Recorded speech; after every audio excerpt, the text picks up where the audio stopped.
जाति, धर्म, इलाकावाद सबसे ऊपर उठकर हर किसान आज इसमें इन्वॉल्व है, चिंतित है। और जो उनका आज बंद का कॉल था, जो अब तक रिपोर्ट आई हमारे पास, पूरी तरह से कामयाब है। और हर संगठनों से, चाहे वो ट्रांसपोर्ट हो, चाहे पेट्रोल पंप की हो, और दूसरी हो, ट्रेडर यूनियन हो, सब संगठनों से उसको समर्थन मिल रहा है।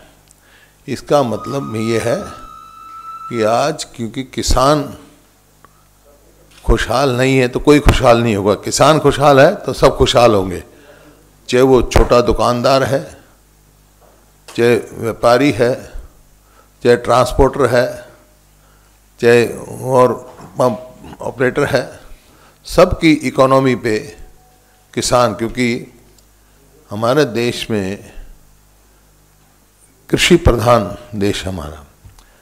अमेरिका कितना नहीं, आप ये जो हम सोच रहे हैं कि अमेरिका में एमएसपी नहीं है, अमेरिका की पॉलिसी दूसरी है। वो तो वहाँ तो सिर्फ एक पॉलिसी पे चलते हैं, गेट बिग और quit. That is not possible. वो हमारे यहाँ पॉसिबल नहीं है, क्योंकि more than 50% of the more than 50% जो एम्प्लॉयमेंट जो है वो कृषि क्षेत्र देता है देश के लोगों को, 50% ज़्यादा एम्प्लॉयमेंट, और किसी उसमें क्षेत्र में इतनी एम्प्लॉयमेंट नहीं मिल सकती। खैर, आज का मुद्दा ये है कि जो ये 3 कानून लेके आए हैं सरकार, और जो किसान में आक्रोश है और इस बात से बेचैनी है, वो ये है कि ये तीनों कानून एक दूसरे से लिंक्ड है और किसान के हित में नहीं है। ये किसान विरोधी है। अगर आपने पढ़ा हो, 14 अगस्त को मैंने आर्टिकल लिखा था ट्रिब्यून अखबार में, और उसमें मैंने अच्छी तरह से एक्सप्लेन किया था कि ये तीनों का क्या मतलब क्या है। पहले पूरे यूनिवर्सली, मान लो हरियाणा, पंजाब का मैं लेता हूँ कि मेरे को ज़्यादा हरियाणा, एक ही मार्केट थी, एपीएमसी मार्केट। अब इनसे 2 मार्केट बन गई, एक एपीएमसी का यार्ड, उसकी मार्केट, और आउटसाइड दैट वो दूसरी मार्केट है। मतलब 2 मार्केट हो गई। इसका मतलब ये है, एपीएमसी में तो सरकार ने भी कहा है हम एमएसपी लागू करेंगे, रखेंगे। एपीएमसी में तो टैक्स भी लगेगा, मार्केट फीस भी लगेगी, लेकिन और एमएसपी भी लागू होगी, एमएसपी भी सरकार देगी, लेकिन जो इस मार्केट से बाहर है, जो फ्री है, उस पर कोई एमएसपी लागू नहीं होगी, कोई एमएसपी नहीं है। यहाँ तक कि एसेंशियल, जो तीसरा इन्होंने बनाया एसेंशियल कमोडिटीज का, उसमें होर्डिंग की कोई लिमिट ही नहीं रखी है, जिसमें मतलब आलू, प्याज, ऐसी भी चीज़ें हैं जो आम आदमी को, गरीब आदमी को अफेक्ट करती हैं उसमें। तो इससे क्या नुकसान होगा किसान का कि जब भी फसल आएगी, क्रॉप आएगी उसकी, क्योंकि गल्ट में आती है, उसकी सस्ती बिकेगी। एमएसपी तो मिलने का सवाल ही पैदा नहीं। एमएसपी से बाहर वो करेंगे, कॉन्ट्रैक्ट फार्मिंग करेंगे या ओपन मार्केट में बेचेंगे। एमएसपी से ऊपर बिके तो ठीक है, लेकिन वो तो होने वाला नहीं है।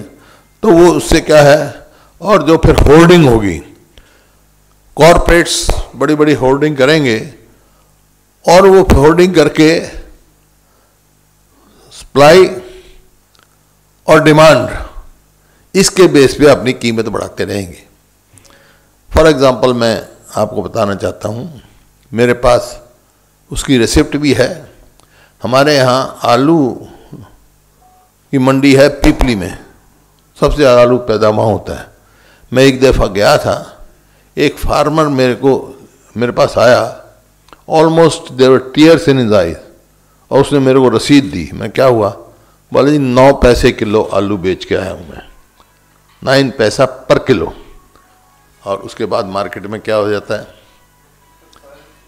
मार्केट में 50-60, क्योंकि उसमें वो नहीं है। तो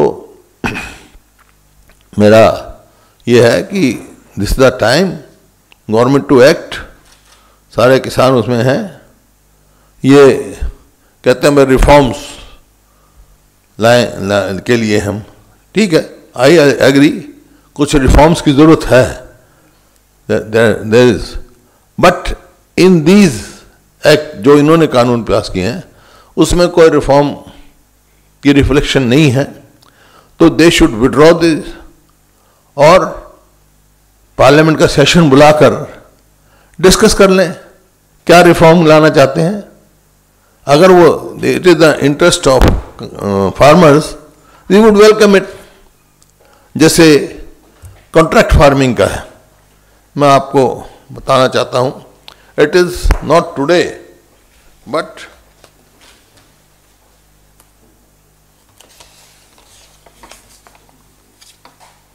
in 9th August 2007, this is notification of Government of India, no, Government of Haryana, contract farming का बेसिक रूल बनाया हमने, rule 6, I will read it, then you can, you will, आप दे भी देना इनको, उससे लेगा ना।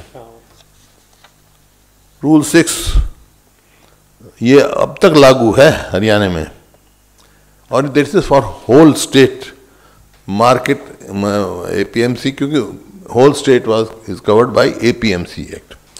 तो उसका रूल 6 मैंने जो फॉर्म किया था हमने, contract farming agreement between the contract farming sponsor and contract farming producer shall be in form C1, that is form, and it shall be got registered with district marketing enforcement officer concerned in the presence of both parties. When they sign, producer and contractor, the enforcement officer के सामने sign होगा, which will be APMC, मतलब marketing board का होगा, officer होता है, उसको designate किया जाता है। The agreed rate / contract rate shall not be less than minimum support price of preceding year. The buyer shall deposit an amount of up to 15% of the total price of the agriculture produce as per agreed rate or minimum support price. If the rate is not agreed upon, or bank guarantee for the sum with the community in which the land is situated as security. ठीक, where there is no minimum support price. There are 2 types of crops. एक में minimum support है, एक minimum. Where there is no minimum support price and no agreed rate, the amount of security shall be calculated at the rate of 15% of the prevailing market rate at the time of agreement. The security shall be released within a period of 30 days after the date of satisfactory performance of agreement. What does it? इसका यही मतलब था कि किसान को कोई exploit नहीं कर पाएगा और मिनिमम सपोर्ट प्राइस से करीब कम कॉन्ट्रैक्ट नहीं करेगा, क्योंकि that has to be signed. तो अब जो आया है इसमें कोई ऐसा प्रोविजन नहीं है, ऐसी सेफ्टी किसान की नहीं है। दैट इज वाई ऑन 14 अगस्त जो मैंने आर्टिकल लिखा था, उस टाइम मैंने कहा था ये 3 कानून लाए हैं, अगर इनको आप छोड़ो, अगर इनको रिफॉर्म्स के शेप में लाते हैं तो चौथा कानून और ये बना दें साथ कि जो भी मिनिमम सपोर्ट प्राइस से कम खरीदेगा he should be punishable in law. हमने तो सिक्योरिटी रखी थी उस टाइम, क्यों कर ही नहीं सकता था एपीएमसी, तो दैट इज द थिंग। और अब ये कहते हैं कि भाई कांग्रेस के मैनिफेस्टो में एपीएमसी के बारे में, that is all miss interpretation. बल्कि आप जाओ हरियाणा में, हमारा तो जो ये लिखने का मतलब ये है, उसका फार्मर्स मार्केट बना के नाम की बात, और उसको और एक्सटेंड किया जाए टू नियरेस्ट टू फार्मर्स पहुंचाया जाए, ताकि लॉजिस्टिक जो उस पर पड़ता है वजन वो कम हो जाए। और हमने किया है. If you go, my village is having only maybe population of 10,000, my own village, but there is purchase center of APMC. So after every 10 kilometers, 8 kilometers, we have provided purchase center. We want to go to near to farmers, ताकि उसके ऊपर logistic वो हो, और वो purchase centre जो है वो APMC के अंडर होता है. तो that was the intention, and still that is the only solution. ये अब बिहार में कहते हैं 6% MSP लेते हैं, बेनिफिट लेते हैं. यहाँ पर पंजाब और हरियाणा में ज़्यादा हैं, बिकॉज बिहार में there is no extension of APMC उसकी मार्केट्स की, जैसे हमारे यहाँ है. हमारे तो every 5, 6, 7 kilometres we are provided for purchase centre. और मैंने तो उस टाइम पे सब जितनी ये मंडियाँ थी APMC की, बड़ी मंडियाँ, उनमें फार्मर्स मंडी बना दी थी. कैसे बनाई थी? थोड़े थोड़े उसके बूथ बना दिए थे मैंने. तो बूथ का ये काम था कि फार्मर अपनी मान लो सब्जी लेके आता है, खुद लेके आए, बूथ पे रखे, सवेरे शाम को बेच के चला जाए. That way the farmers can be helped. और ये this is my report of working group on agriculture production, of which I was the chairman, and with me Chief Minister Punjab, Chief Minister Bihar and Bengal, they were the members. तो ये अभी कहते हैं भाई कुछ हुआ नहीं, तो I can say कि what was my recommendation which has been implemented. One of them is जो एग्रीकल्चर सेक्टर ऑफ है, that is flow of agriculture credit, उसका मेरा ये रिकमेंडेशन थी. Flow of agriculture credit has not been uniform across the states. Even within state there are mark difference between credit flow to developed districts and district closer to urban centres as compare to under developed districts. Institutional development across the state is priority area of equitable flow of credit. Credit should not be made available at more than 4% rate of annum. You see what was happening. जो in Haryana, so for example, how I can, जो short term loan किसान को मिलता है, rate of interest was 12%. Then there were subventions. करते करते 9% पे आया. 9% पे आया तो हमने स्टेट को भी दे दिया, हम भी सबवेंशन करने लगे, 7% कर दिया. उसके बाद I became chairman. Then I recommended कि no where in India short term loan should be more than 4%. Now it was accepted and it is being implemented.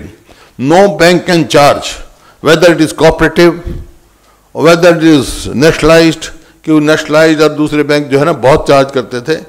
Weather it is private bank, जो crop loan पे जो farmers time पे वापस देगा 4% से ज़्यादा charge नहीं कर सकते.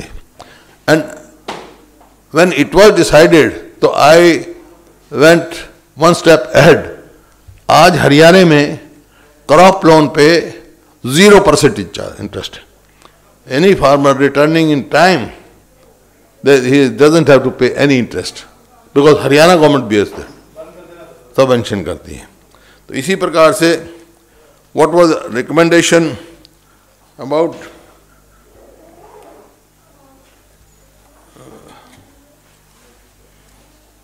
जो मेन डिमांड है इनकी, that is what should the MSP. I recommended, this working group recommended at the time, the Commission for Agriculture Cost and Prices, CACP, methodology of calculating cost of cultivation must be reviewed in context of need to provide economic and remunerative price to farmers. The working group supports the National Commission on Farmers report suggesting that was Swaminathan Commission, suggesting 50% higher price over the actual cost of cultivation on the lines of Bureau of Industrial Cost and Prices BICP formula used for estimating industrial cost. What is the difference now? You see, what they are saying MSP today also. The MSP is called. They say we are implementing Swaminathan. They are calculating MSP on A2 plus FL formula. But our recommendation was on C2 formula of Swaminathan. अगर आज जो मान लो 1800 रुपये गेहूं की वो है per quintal, if you calculate it on this C2 formula, it will come out to be round about 2800 or between 2800 3000. So that is their second demand. But now government should immediately suspend these acts, withdraw this act. If they want some reforms, they should call Parliament, discuss it, and then implement it. Even this report, if you read that report, I called all farmer organizations of the country, different stakeholders. So while passing these three acts, nobody was consulted. During Corona period, everybody was read and it was passed in Parliament without any discussion. So stakeholders were not taken into confidence. So this is the time they should withdraw it and come up with some reforms after discussion, and stakeholders should be consulted. Any questions? सरकार के लोग कह रहे हैं कि आपकी जो committee की रिपोर्ट है, कई रिपोर्ट्स को जो उन एक्ट्स में शामिल किया गया है उसके बारे में आपकी रिपोर्ट की भी वो चर्चा कर रहे हैं। आपका रिकमेंडेशन? मैं अपनी रिपोर्ट से ही पढ़ रहा हूँ आपको। विच रिकमेंडेशन? मेरी रिपोर्ट थी कि फार्मर्स को एक्सटेंड करो, ये मार्केट कमेटी हमने करा। इवन टू द एक्सटेंट आप if you go to Panipat, Rohtak, Karnal, such cities, malls हमने बनाए हैं, agro malls, so that farmer can come. बड़े बड़े एग्रो मॉल बनाए वो अब इस गवर्नमेंट ने, because of Haryana government it is total failure government, उस पर कर नहीं सकी। एग्रो मॉल्स इसी पर्पज से बनाए थे, to create that market for farmers. That was the thing, that was the recommendation I my committee made. Committee की रिकमेंडेशन तो सबसे मेन तो है वो एमएसपी फिक्सेशन की बात। फार्मर क्या चाहता है, वो एमएसपी चाहता है और नथिंग एल्स। और एमएसपी की जो पिछले 6-7 साल में जो कॉस्ट ऑफ प्रोडक्शन बढ़ी है, मतलब इंटरनेशनल उसमें पेट्रोलियम कॉस्ट कम हुई है, लेकिन यहाँ बढ़ी है। डीजल किसान को पड़ता है और वो लगाए। और स्टेट ने क्या किया, जैसे even you take example of Haryana state, during our government time जो आपका इस पे स्टेट पे नहीं, उस पे था ना क्या टैक्स जो था स्टेट का, वो 9% था, 9%। Now they are increase to 18%। Central excise has been that is almost raised. तो इतनी कॉस्ट ऑफ प्रोडक्शन बढ़ गई, मतलब कॉस्ट बढ़ गई उसकी डीजल पर, अनअफोर्डेबल। इसी प्रकार से फर्टिलाइजर की बढ़ी है, पेस्टिसाइड्स की बढ़ी है, but as compare to the increase in the investment, cost of investment, MSP में उतना इंक्रीज नहीं आया। जैसे इन यूपीए टाइम एवरेज जो है वो 13% या 14% आती थी increase. Now it is around about 5%, 0.55%, where the cost of input has gone up. So these are things to be discussed. So if you want to make agriculture as sustainable, then you have to take this in considerations. Sir, Haryana की assembly का भी आपने कहा कि हरियाणा का assembly का session बुलाना चाहिए। Yes, yes, because मैं समझता हूँ आज जो जिस स्थिति में फार्मर्स आए हैं उसके लिए Haryana government is the responsible for that, because this is Delhi is the capital of the country.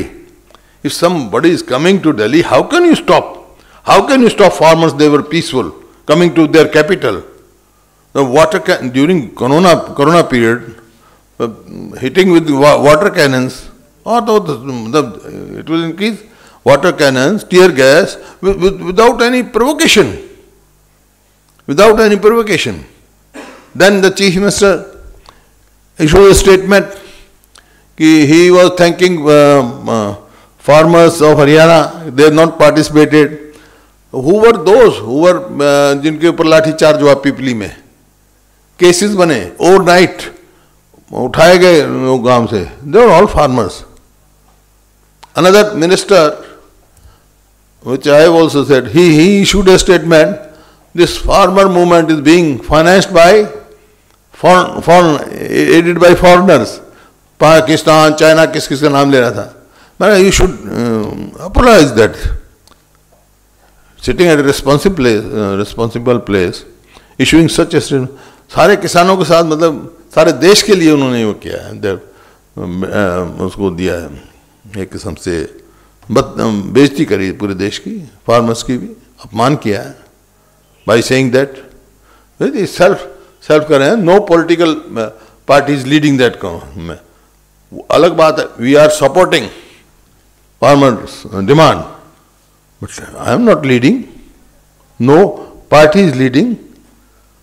Now all parties are supporting because that is their genuine demand. It needs to be met. Even Mr. Chautala's own government and own MLAs are against him in support of the farmers. You see, they lost ground even before this. See, when on these issues, if you have seen the results of by-election, Baroda by-election, they lost more than 11,000 votes. This is all reflection where this Haryana BJP JJP government stands. जो पिछली बार दोनों की vote थी, there were more than 70,000. उनकी तो आज 40 भी नहीं रहेगी, उनकी घट गई और हमारी बढ़ गई. तो ये आपके सामने है. तो वो लोगों ने तो अपना रिफ्लेक्शन दे दिया. और जो दो independent, they have already withdrawn the support, और 10 में से 6 और 7 JJP MLAs, they have come openly in the support of farmers. So that is why I have written a letter to Governor asking him to call special and emergent session of the Assembly to discuss this issue, law and order situation issue, because this Haryana government has lost confidence people as well as Assembly. So that will decide. Some few people they are talking, double talking. On the one hand, they are supporting farmers, issuing statement. And on the other hand, they are supporting this government, BJP government. So, the mechanism to expose them would be only no confidence motion. So, the day Governor calls the Assembly session, same day we will come with the no confidence motion. जब उनके MLA withdraw कर रहे हैं, जब उनकी supporting party के 10 में से 7 MLA बोल रहे हैं, तो what does it mean? या तो वो मतलब they are not two-tier speaking, वो तो that will decide no confidence motion, exposure हो जाएगा. लेकिन मैं कह रहा हूँ still, Haryana government has lost confidence of people as well as Assembly. तो बीजेपी के कौन से मुख्यमंत्री थे और उनकी क्या सिफारिश थी? नहीं, Pratap Singh Badal was supported by BJP. Badal was there, and another one was from Bihar, other was from Bengal. They don't know. Huh? Niti Aayog ki nahi hai. This was a working group, report of working group constituted by हमारी meeting हुई थी हाँ UP के दौरान में, and it was attended by all the chief ministers. Mr. Modi was also there in that meeting. I was there. I was appointed chairman of this working group, and Mr. Modi was appointed chairman of some other working group, PDS वगैरह के उसमें नहीं नहीं बंद तो सफल है, जो हमारे पास रिपोर्ट है बंद सफल है, क्योंकि every section of the supporting their demand because their demand is genuine. What is मैं समझ में नहीं, जब वो एक बात कह रहे हैं, वो एक बात कह दें कि भाई हम MSP पे एक एक दाना खरीदेंगे और MSP पे फालतू जो मिले वो किसान कोई खरीदे, उसमें क्या एतराज है? जब they are saying themselves, तो why didn't do this? Outside APMC Mandi, they have not provided any MSP.